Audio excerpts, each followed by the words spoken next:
Assalamualaikum warahmatullahi wabarakatuh. Pertama-tama, saya ingin mengucapkan terima kasih kepada Bapak Yamin Nur Yamin, Eskom, Mkom, selaku dosen pengampu mata kuliah ERP. Kenalkan, kami dari kelompok H akan mengimplementasikan penerapan IRP menggunakan metode OOAD dengan judul Penerapan IRP pada Transaksi Penjualan Toko Bunga menggunakan aplikasi Odo. Dengan anggota kelompok H yang bernama Bernard Errol Julio Laia, ada Muhammad Dehan Fajar, Muhammad Alwi Husaini, Muhammad Arjuna Ridho Pratama, Saripa Arhaningsih, Lindu Aji Pangestu, dan saya sendiri Melanda Claudia. Latar belakang dibuatnya makalah ini adalah untuk membuat sebuah usaha dapat menggunakan sistem terintegrasi seperti IRP agar proses bisnis lebih efisien, akurat, dan mudah diawasi. IRP di sini adalah Enterprise Resource Planning, yaitu sistem manajemen terintegrasi yang digunakan untuk mengelola berbagai proses bisnis dalam sebuah perusahaan secara otomatis, terstruktur, dan real-time. Penerapan ini diutamakan untuk usaha toko bunga, yang dimana semua proses dari mulai pencatatan persediaan barang sampai pembukuan penjualan masih menggunakan sistem pencatatan manual, di mana pencatatan manual ini sering menimbulkan kendala seperti kesalahan pencatatan stok barang, keterlambatan proses transaksi, dan masalah-masalah lain yang terjadi di toko bunga. Untuk selanjutnya, perangkat lunak yang digunakan. Sistem ERP yang digunakan dalam usaha toko bunga ini adalah aplikasi Odo, aplikasi berbasis web dengan modul-modul terintegrasi yang membantu mengatur penjualan, stok, produksi, penagihan, dan data karyawan. Modul aplikasi Odo yang digunakan pada usaha toko bunga ini adalah pertama, stok persediaan, yang kedua ada pos, yang ketiga penjualan, keempat produksi, yang kelima penagihan, yang keenam karyawan, yang terakhir ada payroll. Saya akan menjelaskan tentang use case dan activity diagram dari proses bisnis. Use case diagram adalah diagram yang digunakan untuk menggambarkan hubungan antara pengguna ataupun aktor dengan fungsi-fungsi utama yang disediakan oleh sebuah sistem. Saya akan menjelaskan activity diagram. Activity diagram adalah diagram yang digunakan untuk menggambarkan alur aktivitas atau urutan langkah-langkah dalam suatu proses atau sistem, mulai dari awal hingga akhir, termasuk keputusan dan aktivitas yang terjadi di dalamnya. Perkenalkan, saya Melanda Claudia. Di sini saya akan menjelaskan UML, Unified Modeling Language, dari proses bisnis modul inventory. Yang pertama ada use case diagram stok persediaan atau inventory dari toko bunga. Di sini ada admin sebagai aktor yang melakukan login terlebih dahulu sebelum mengakses modul dari inventory.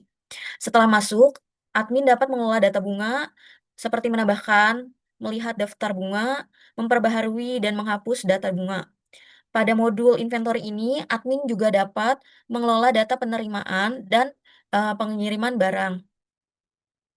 Selanjutnya ada activity diagram. Activity diagram dari inventory toko bunga. Ada dua swim line, yaitu admin dan sistem. Admin ini sebagai aktor dan sistemnya adalah aplikasi Odo. Proses dimulai saat admin melakukan login terlebih dahulu, kemudian sistem menampilkan halaman utama Odo, lalu admin membuka modul inventory untuk masuk ke dalam halaman utama inventory. Setelah itu, admin dapat menambahkan data produk dengan memilih halaman produk dan aplikasi akan menampilkan halaman produk. Setelah data dibuat, maka data akan tersimpan di dalam aplikasi secara otomatis. Admin dapat melakukan aktivitas lanjutan seperti melihat produk, memperbaharui produk, dan menghapus produk. Proses ini berakhir setelah salah satu dari tindakan tersebut selesai, menunjukkan alur pengelolaan inventory yang terstruktur dan terintegrasi melalui aplikasi Odo. Pada video kali ini, saya akan menjelaskan cara menggunakan modul inventory atau stok persediaan pada aplikasi Odo untuk kebutuhan pencatatan stok pada toko bunga. Di sini kita sudah masuk di dalam database toko bunga dengan ada berbagai modul yang disediakan pada toko bunga ini. Kita langsung masuk ke stok persediaan. Di dalam stok persediaan, kita bisa menambahkan produk, membuat penerimaan, dan pengiriman barang juga. Untuk yang pertama, saya akan menjelaskan cara penginputan produk yang sudah diproduksi di toko bunga kami. Ini adalah stok yang ada di toko bunga. Kalau kita mau menambahkan produk baru, kita klik baru di samping tulisan produk ini. Untuk produk, di sini kita dapat memasukkan nama dari produknya. Misalkan, buket,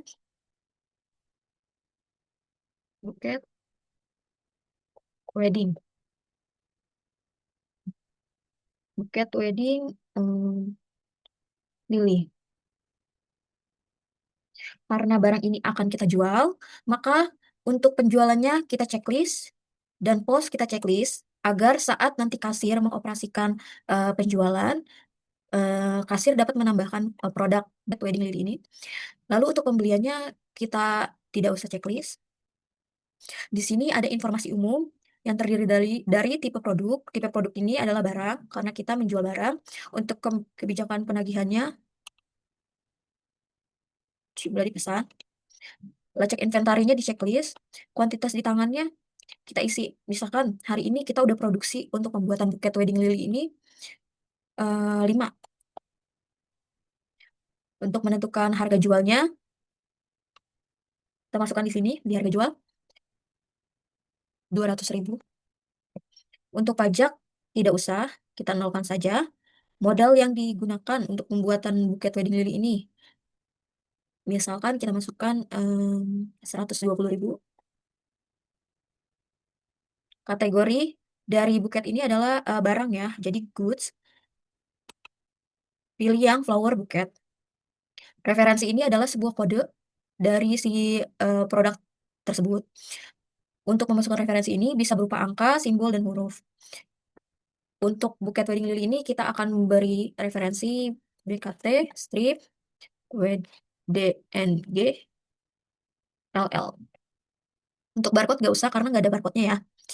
Di sini kita bisa menambahkan foto dari produk ini. Ada di sebelah kanan, sebuah gambar kamera dan tanda plus. Diedit. Lalu masukkan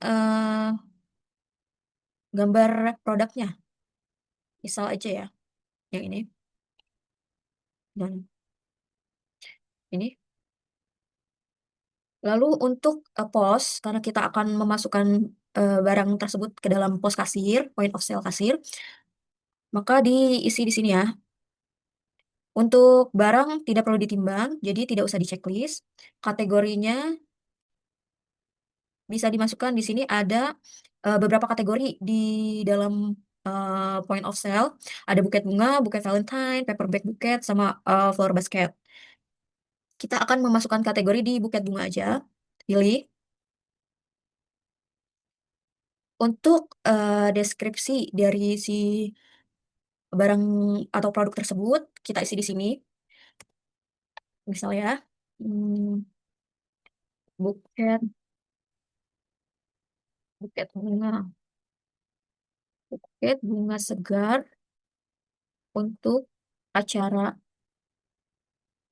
pernikahan atau tunangan yang elegan dan cantik. Untuk harga, kita menggunakan harga tetap per unitnya tadi 200.000. Kuantitas minimal yang dibeli itu 1. Harganya Velvet ya. Lalu simpan dan tutup. Sudah, data ini sudah tersimpan di stok. On hand-nya ada 5. Kita tinggal kembali aja. Untuk melihat produk apakah sudah ditambahkan di dalam stok, maka kita lihat di stok barang ini. Tadi kita menambahkan buket wedding lily ya. Ini buket wedding lily harganya 200.000, stoknya 5. Nanti ketika ada yang beli dan kasir mengoperasikan pos atau point of sale, jika ada yang membeli 1, maka di daftar stok ini, di tangannya ini akan berkurang 1 secara otomatis. Jika kita ingin menambahkan produk baru, produk yang tidak bisa dijual, caranya adalah klik baru di sini, lalu masukkan nama produknya. Misalkan busa buket. Karena barangnya tidak diperjualbelikan, maka keterangan penjualan di sini tidak usah di checklist. Tipe produknya barang, kalau cek inventarinya di checklist. Kuantitas di tangannya, misalkan kita menerima barang sebanyak 50. Harga jualnya 0, karena barang tersebut tidak diperjualbelikan. Untuk pajak 0%. Modalnya untuk pembelian busa buket ini 5.000. Pajak pembeliannya 0. Kategorinya barang. Referensinya masukkan ATK BB. Untuk gambar bisa ditambahkan. Misal kita ngambil asal aja ya.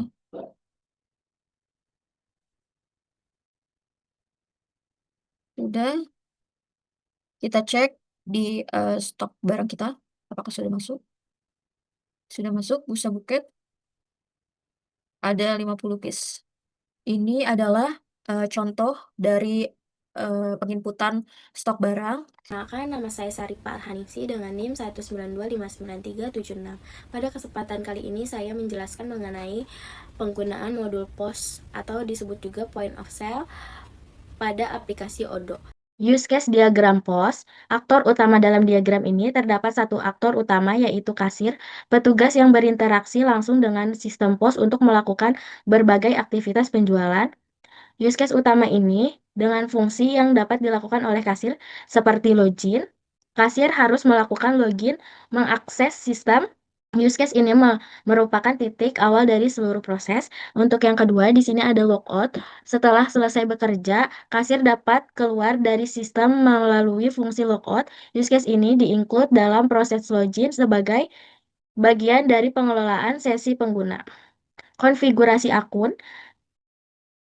Kasir dapat mengatur atau memperbarui informasi akun sesuai kebutuhan. Dan di sini juga ada POS. POS ini fungsi utamanya yang mencakup seluruh proses penjualan di dalam terdapat beberapa use case yang di-include yaitu membuat daftar pesanan. Kasir mencatat pesanan bunga dari pelanggan termasuk jenis bunga, jumlah, dan harga. Untuk yang kedua, di sini mengolah data pelanggan. Sistem mungkin kasir mencatat atau memperbarui data pelanggan seperti nama, kontak yang berguna untuk layanan pelanggan dan promosi. Untuk yang ketiga, di sini ada melakukan transaksi pembayaran setelah pesanan dibuat oleh kasir. Proses pembayaran melalui metode yang tersedia seperti tunai, kartu, atau e-wallet. Use case ini menggunakan hubungan yang menunjukkan bahwa fungsi-fungsi seperti logout dan POS merupakan bagian integral dari proses login dan bahwa POS mencakup proses pembuatan pemesanan, mengolah data pelanggan, serta transaksi pembayaran. Next, diagram POS. Activity diagram POS ini menggambarkan alur proses yang terjadi pada saat transaksi penjualan berlangsung di toko bunga. Diagram ini membantu kita memahami bagaimana peran kasir dan sistem saling berinteraksi dalam menjalankan proses penjualan secara digital dan terintegrasi. Swimlane aktor ini dibagi menjadi 3, yaitu kasir, sistem, dan customer. Kasir yang melakukan menginput data pesanan pelanggan dan pembayaran bertugas untuk membuka sistem dan melalui proses penjualan. Untuk sistem di sini menangani proses otomatis seperti pembuatan faktur penjualan. Untuk customer di sini melakukan transaksi pembelian dan faktur penjualan. Alur aktivitas seperti sistem seperti yang pertama, sistem memasuki halaman utama Odoo, melakukan login ke sistem, membuka modul POS sebagai awal proses transaksi. Yang kedua, ada kasir memasukkan pesanan pelanggan dan data pelanggan. Sistem melakukan pengecekan apakah pelanggan sudah terdaftar. Jika belum terdaftar, penginputan data pelanggan baru. Jika belum terdaftar, jika sudah terdaftar, kasir langsung melanjutkan input pesanan. Setelah data pesanan pelanggan lengkap, kasir menginput data penjualan. Kemudian, kasir menginput data pembayaran sesuai metode yang digunakan. Setelah pembayaran selesai, kasir mencetak struk penjualan sebagai bukti transaksi. Sistem secara otomatis menghasilkan faktur penjualan berdasarkan yang telah dimasukkan oleh kasir. Struk untuk output prosesnya di sini ada struk penjualan dicetak sebagai bukti transaksi untuk pelanggan. Faktur penjualan dihasilkan oleh sistem sebagai dokumen resmi dan arsip digital. Saya menjelaskan mengenai penggunaan modul POS atau disebut juga point of sale pada aplikasi Odoo. Bagian POS, lanjutkan penjualan. Di sini ada daftar, ada order. Ini faktur yang sudah dibuat. Di sini ada nambah faktur. Ini faktur yang sudah dibuat. Ini kan masih kosong ya. Ini tidak ada pesanannya. Kita hapus. Kita balik lagi ke daftar. Ini ada tampilan. Ini bagian kategori buketnya. Ini paper bag. Ada kategori buket Valentine, buket bunga. Nah, ini tampilan pertamanya ya. Di sini ada pelanggan. Kita mau pilih pelanggan yang sudah ada di sini. Bisa atau kita mau buat nama pelanggan. Di sini misalnya namanya Hani. Isi dengan email misalnya Sarifah Lahanisi. Ini pakai nomor telepon kalian ya. Saya. Terus bisa pakai nama perusahaan. Kalian cari aja, ketik atau langsung ke alamatnya aja. Lalu kotaknya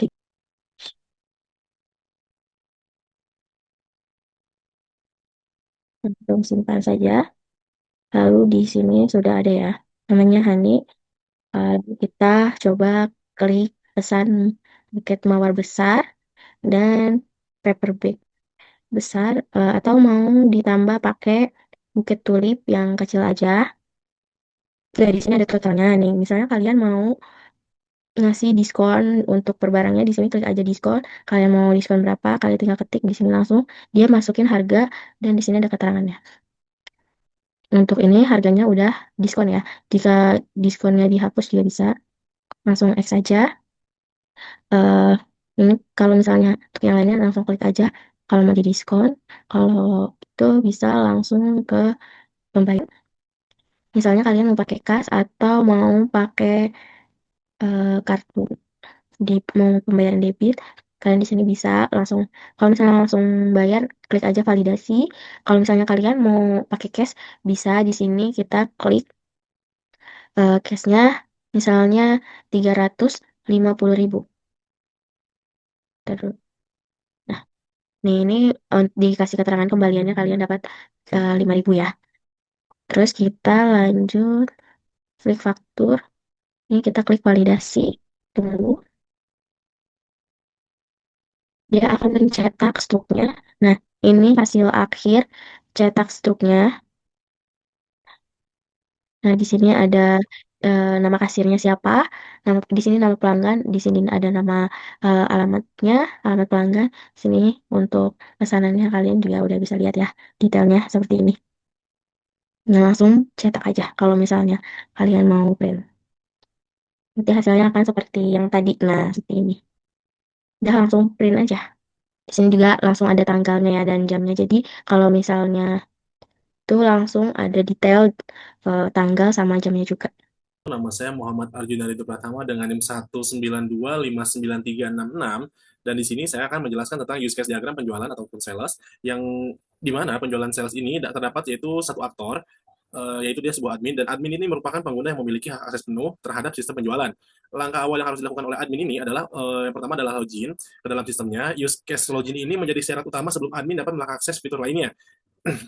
Ketika setelah berhasil login, admin dapat masuk ke menu sales. Use case diagram sales ini merupakan proses utama yang mencakup seluruh aktivitas penjualan.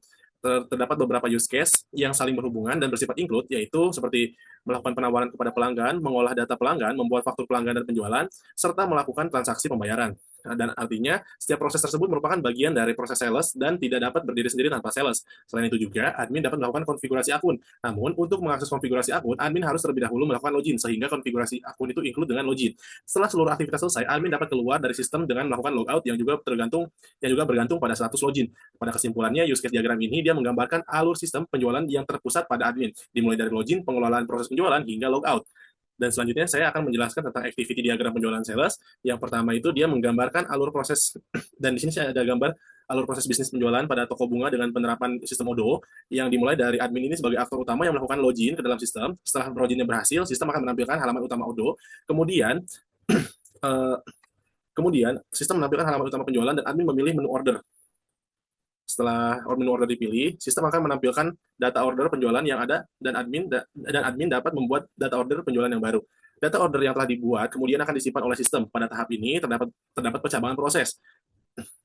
Pada admin dapat memilih beberapa aktivitas lanjutan, yaitu seperti melihat order penjualan, memperbarui order penjualan, ataupun menghapus order penjualan. Setelah salah satu aktivitas tersebut dilakukan, proses akan berakhir menandakan bahwa aktivitas penjualan telah selesai. Dan pada diagram ini menunjukkan interaksi antara admin dan juga sistem secara berurutan dari mulai login, pengelolaan order penjualan, hingga proses selesai. Terima kasih. Saya akan menjelaskan tentang ODO, yang mana pada bagian sales atau penjualan ini kita akan melakukan sebuah proses penawaran produk yang kita miliki, yaitu kita memiliki toko bunga, dan kali ini kita akan membuat suatu penawaran pada seorang klien. Kita masuk pada menu bagian penjualan, lalu kita klik di bagian order, lalu kita klik pelanggan. Nah, setelah itu kita masuk ke bagian baru. Nah, di sini kita masukin untuk orang, dan kita isi namanya siapa, emailnya, nomor telepon, dan alamat ya. Terus kalau sudah selesai, ketik simpan. Dan pada proses ini kita akan melakukan penawaran kepada seorang yang bernama di sini saya masukkan Junaidi. Terus kita masukin daftar harganya jadi IDR, dan dan jatuh temponya itu sekitar 15 hari karena kita hanya melakukan sebuah penawaran. Jadi nanti kalau misalnya Pak Junaidinya udah ACC, baru kita nanti dapat konfirmasi, bisa klik konfirmasi gitu.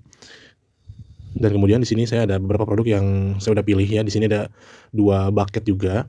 Dan kalau misalnya kita mau kirim ke Pak Junaidinya ini, kita langsung klik kirim yang ada di kiri atas. Dan ini kita nominal keseluruhan, yaitu 325.000. Nah, kalau misalnya udah selesai semua, kita mau melakukan penawaran, lalu kita klik bagian kirim di kiri atas ini. Nah, ini kita udah masuk di bagian penawaran. Langsung aja kita klik di kiri ini, yaitu kirim. Setelah kirim, kalau misalnya semuanya udah di-ACC sama Pak Junaidi ini, kita langsung klik konfirmasi karena dia udah beli semuanya. Kita klik konfirmasi, kemudian kita buat invoice-nya, kita pilih yang namanya, kita buat draft, yaitu faktur reguler, dan kita langsung buat draft. Nah, kalau semuanya ini udah benar, kita klik konfirmasi. Nah, ini udah masuk nomor customer, invoice-nya, nanti kita bisa langsung print dan kirim ke customer-nya untuk total keseluruhannya. Tapi untuk ini kita langsung skip aja. Dan untuk pembayaran kita langsung klik bagian bayar. Dan ini totalnya udah oke, langsung kita klik bayar. Dan kita langsung pilihannya itu pakai kas toko bunga, dan kita langsung create payment. Nah, ini statusnya udah payment karena bayarnya tuh pakai uang kas toko, jadi secara langsung gitu. Dan ini kita bisa kirim juga ke Pak Junaidi-nya untuk total keseluruhannya. Jadi kita klik kirim di kiri atas ini untuk kirim ke Pak Junaidi-nya ini. Kita langsung klik kirim lagi. Nah, sudah selesai dikirim, dan ini udah masuk ke emailnya Pak Junaidi. Dan ini tuh udah langsung juga nyangkut ke bagian akuntingnya juga. Tunggu sebentar. Nah, ini kita udah masuk ke bagian akuntingnya. Jadi di sini statusnya si Pak Junaidi ini dia udah lunas ya. Ini kita cek di faktur. Ya, di sini untuk Pak Junaidinya dia di tanggal 29 ini dia udah lunas, dan udah ada beberapa transaksi juga, dan ada juga yang udah terkirim juga, yang contohnya saya tunjuk ini kemarin, dan ini Pak Junaidinya udah lunas. Ya. Nama saya Lindu Aji Pangestu dengan NIM 19259.362. Di sini saya akan menjelaskan use case diagram produksi. Baik, langsung saja saya akan menjelaskan use case-nya. Di sini ada aktor, yaitu admin. Admin merupakan satu-satunya aktor yang memiliki akses penuh terhadap sistem produksi. Lalu ada login. Admin melakukan login untuk dapat mengakses sistem produksi. Lalu ada logout. Admin keluar dari sistem setelah selesai menggunakan aplikasi. Di sini juga ada konfigurasi akun. Admin mengatur atau memperbarui data akun. Proses ini menginclude login karena hanya dapat dilakukan setelah admin login. Lalu di sini ada mengelola data produk. Admin mengelola data produk yang akan diproduksi. seperti menambah, mengubah, atau menghapus produk. Lalu ada mengelola daftar kebutuhan material atau Bill of Material atau BOM. Admin mengatur daftar bahan dan jumlah material yang dibutuhkan untuk memproduksi suatu produk. Selanjutnya, membuat pesanan produksi. Admin membuat perintah atau pesanan produksi sebagai dasar pelaksanaan proses produksi. Lalu, mengelola data barang produksi. Admin mengelola data hasil produksi yang sudah atau sedang diproses. Selanjutnya, memantau kinerja dan hasil produksi. Admin memantau proses produksi, status pesanan, serta hasil akhir produksi. Semua use case diagram di atas menginclude use case produksi. Artinya, aktivitas tersebut merupakan bagian dari proses produksi secara keseluruhan. Di sini juga hubungan use case-nya ada relasi include menunjukkan bahwa suatu use case selalu membutuhkan use case lain untuk dijalankan. Produksi menjadi pusat aktivitas yang menghubungkan seluruh proses pengelolaan produksi. Selanjutnya, saya akan menjelaskan activity diagram produksi. Pertama, ada start. Proses produksi dimulai oleh admin. Lalu login, admin melakukan login ke sistem Odoo. Lalu menampilkan halaman utama Odoo. Sistem menampilkan dashboard utama Odoo setelah login berhasil. Selanjutnya, membuka modul produksi. Admin memilih dan membuka modul produksi. Selanjutnya, menampilkan halaman utama produksi. Sistem menampilkan halaman utama produksi. Selanjutnya, menambahkan produk baru untuk diproduksi. Admin menambahkan produk baru yang akan diproduksi, contohnya buket bunga. Selanjutnya, di sini menambahkan daftar kebutuhan material, Bill of Material atau BOM. Admin menentukan bahan-bahan yang dibutuhkan untuk produksi berdasarkan BOM. Selanjutnya, membuat pesanan produksi. Admin membuat pesanan produksi sebagai perintah kerja. Selanjutnya, menampilkan status MO. Sistem menampilkan status pesanan produksi yang sedang berjalan. Lalu menginformasikan kepada florist untuk memproduksi buket bunga. Sistem atau admin menyampaikan informasi produksi kepada florist. Florist memproduksi buket bunga. Florist melaksanakan proses produksi sesuai dengan pesanan produksi. Selanjutnya, mendata bunga yang selesai diproduksi. Admin mencatat hasil produksi yang telah selesai. Lalu menyimpan data produksi. Sistem menyimpan seluruh data produksi ke dalam sistem Odoo. Lalu di sini ada keputusan atau decision. Admin dapat memilih tindakan lanjutan. Seperti yang pertama, melihat data produksi. Yang kedua, mengupdate data produksi. Yang ketiga, menghapus data produksi. Lalu proses terakhir yaitu end, proses produksi telah selesai. Modul dari Odoo yaitu modul bagian produksi ya. Langsung aja kita buka aplikasinya. Baik, pertama kita buka aplikasi Odoo-nya ya. Di sini saya sudah login menggunakan akun email dari kelompok kami. Dan di sini saya akan menjelaskan di bagian modul produksinya. Di dalam modul produksi ini ada beberapa bagian lagi ya, ada operasi yang berisi pesanan manufaktur, order pembongkaran, dan pembuangan. Lalu ada produk yang berisi produk, daftar kebutuhan material atau BOM. Lalu ada laporan yang berisi analisis produksi dan konfigurasi untuk settingan modul produksinya. Kita membuka di bagian produk terlebih dahulu, lalu klik produk. Di sini udah ada beberapa produk yang sudah ditambahkan ya sebelumnya. Saya akan menambahkan produk baru. Di sini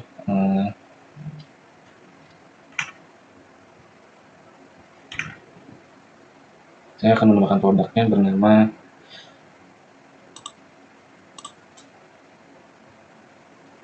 ini ada buket mawar besar, kita buat buket mawar sedang.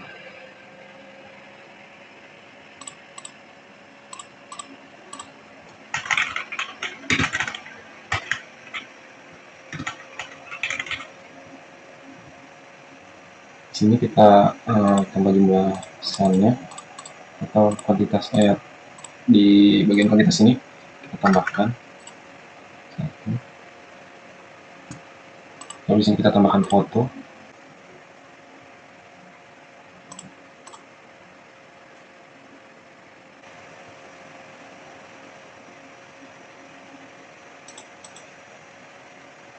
Nah, di sini sudah masuk buket mawar sedang ya. Selanjutnya kita akan membuka di bagian daftar kebutuhan materialnya atau BOM-nya. Di bagian daftar kebutuhan material ini atau BOM kita masukkan dulu kuantitasnya 1. Lalu di sini tambahkan komponen bahan bakunya. Itu bunga mawar sedang.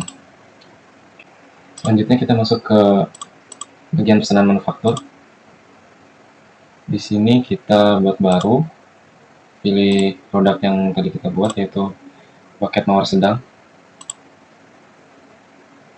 Lalu di sini tambahkan produknya. Pilih bunga mawar sedang, lalu dalam pesanan 1 memproduksi beberapa mawar, kita pilih 1. Jika sudah, dan ini tersedia ya, karena tadi on hand di tangannya itu ada 20. Jika sudah, kita klik konfirmasi. Setelah dikonfirmasi, pesanan manufaktur dibuat.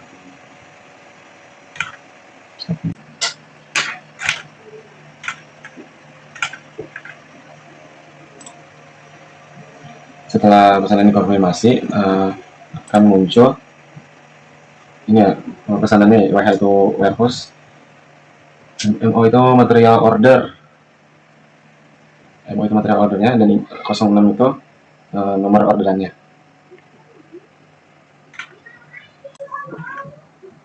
Selanjutnya kita ketika pesanan ini sudah dalam proses, kita klik produksi semua dan pesanan selesai ya. Lalu kita masuk ke bagian pesanan manufaktur lagi. Nah, di sini sudah tidak ada list pesanan yang sedang dibuatnya ya. Perkenalkan, nama saya Muhammad Ali Husaini. Di sini saya akan menjelaskan tampilan use case diagram penagihan atau invoicing yang menggambarkan interaksi antara aktor dengan sistem dalam proses penagihan. Aktor utama pada diagram ini adalah akunting yang memiliki hak akses terhadap modul penagihan pada sistem ERP Odoo. Sebelum mengakses fitur penagihan, aktor harus melakukan login yang merupakan prasyarat utama dalam sistem. Setelah login, aktor juga memiliki opsi untuk melakukan logout dan konfirmasi akun. Di dalam use case utama penagihan, terdapat beberapa proses yang saling terhubung dan bersifat input. Proses tersebut meliputi pembuatan tagihan, mengelola pembayaran, serta memantau status invoice penjualan dan pembelian. Selain itu, sistem juga mendukung aktivitas pemantauan informasi keuangan yang memungkinkan bagian akunting untuk melihat kondisi keuangan secara keseluruhan berdasarkan data penagihan yang telah diproses. Use case diagram ini menunjukkan bahwa sistem penagihan pada Odoo tidak berdiri sendiri, melainkan terintegrasi dengan modul keuangan lainnya, sehingga dapat membantu bagian akunting dalam melakukan pengelolaan penagihan secara efisien, akurat, dan terkontrol. Selanjutnya, ada activity diagram penagihan atau invoicing. Pada slide ini ditampilkan activity diagram penagihan, invoicing, yang menggambarkan alur aktivitas proses penagihan pada toko bunga yang telah menerapkan sistem ERP Odoo. Proses dimulai dari aktor akunting yang melakukan login ke dalam sistem. Setelah berhasil login, sistem akan menampilkan halaman utama Odoo, kemudian pengguna membuka modul penagihan. Pada tahap ini, sistem mengarahkan pengguna ke halaman utama penagihan. Selanjutnya, pengguna melakukan pembuatan faktur penagihan. Setelah faktur dibuat, sistem akan melakukan pengecekan dan validasi data faktur penagihan untuk memastikan kelengkapan dan kebenaran informasi sebelum proses dilanjut. Pada tahap berikutnya, terdapat percabangan proses, di mana pengguna memiliki beberapa opsi tindakan, yaitu melihat faktur penagihan, menambah catatan, atau syarat pada faktur. Dan bisa juga pengguna menghapus atau membatalkan faktur penagihan apabila ditemukan kesalahan.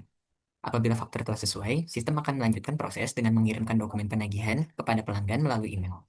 Setelah dokumen berhasil dikirim, maka proses penagihan dinyatakan selesai. Activity diagram ini menunjukkan bahwa seluruh proses penagihan berjalan secara terstruktur, terintegrasi, dan terdokumentasi dengan baik di dalam sistem Odoo. Saya akan menjelaskan salah satu fitur yang ada pada aplikasi Odoo, yaitu fitur penagihan dan invoicing. Sekarang saya akan menjelaskan bagaimana caranya menggunakan fitur penagihan di Odoo. Langkah pertama, setelah masuk ke dashboard Odoo, kita pilih modul invoicing atau penagihan. Di dalam modul ini, kita akan melihat beberapa menu seperti dashboard, pelanggan, pemasok, laporan, dan konfigurasi. Untuk membuat tagihan baru, kita masuk ke menu penjualan, lalu pilih menu baru. Selanjutnya, pada bagian atas, kita pilih customer atau pelanggan yang ingin kita buatkan tagihannya. Di sini saya memilih Cloudy Store dengan alamatnya. Lalu, kita juga tentukan invoice date atau tanggal pembuatan faktur, serta due date atau tanggal jatuh temponya. Setelah data utama terisi, kita pindah ke bagian invoice line. Pada bagian ini, kita menambahkan produk. Di sini saya memilih produk paket mawar. Juga saya tambahkan produk bucket rasa line. Dan satu lagi saya tambahkan paper bag. Jika semua sudah diisi, kita cek lagi untuk kuantitasnya, harganya, dan pajaknya. Di sini saya menggunakan pajak 11% untuk setiap produk.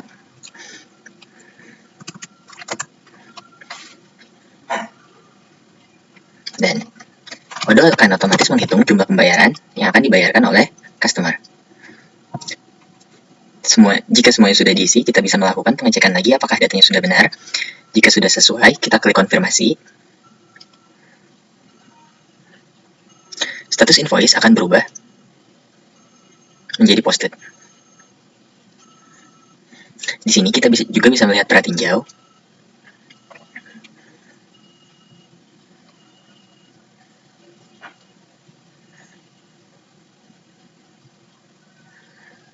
Jika tidak ada yang ingin diperbaiki, kita bisa kembali ke mode edit.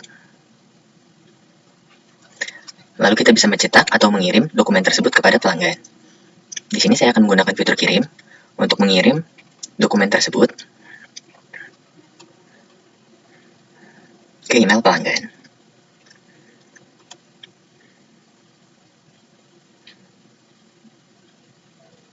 Kita tunggu sebentar.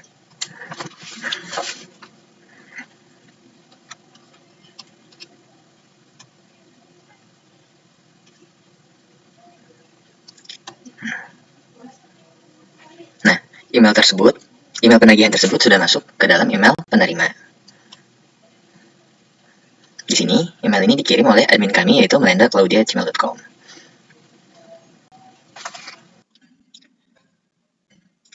Email yang tadi dikirim sudah diterima oleh customer dalam bentuk seperti ini. Dan jika customer sudah membayarkan, kita bisa merubah status pembayar ini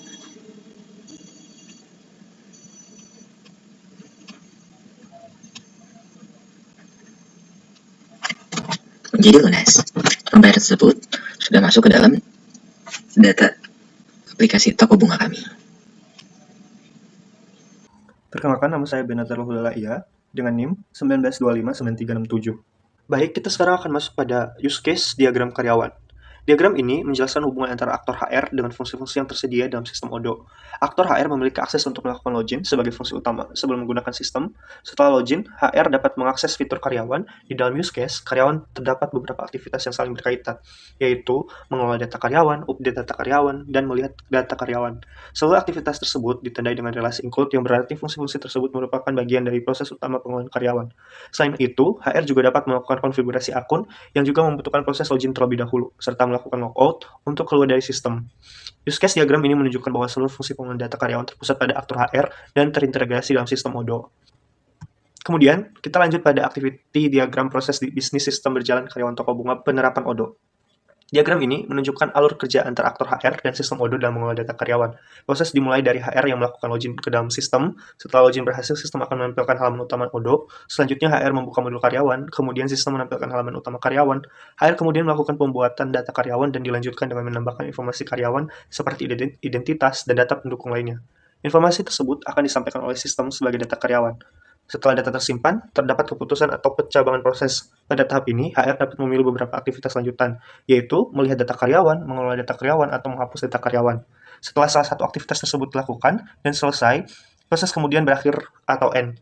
Diagram ini memperlihatkan bahwa sistem Odoo berperan sebagai media penyimpanan dan pengelolaan data, sedangkan HR sebagai pihak yang menjalankan seluruh proses operasional. Saya akan menjelaskan salah satu tugas mata kuliah Enterprise Resource terkait penggunaan aplikasi Odoo, khususnya pemanfaatan modul karyawan pada sebuah toko bunga. Pilih modul karyawan, lalu pada modul karyawan klik baru untuk mendaftarkan karyawan baru, isi nama, email, telepon kantor, dan nomor handphone.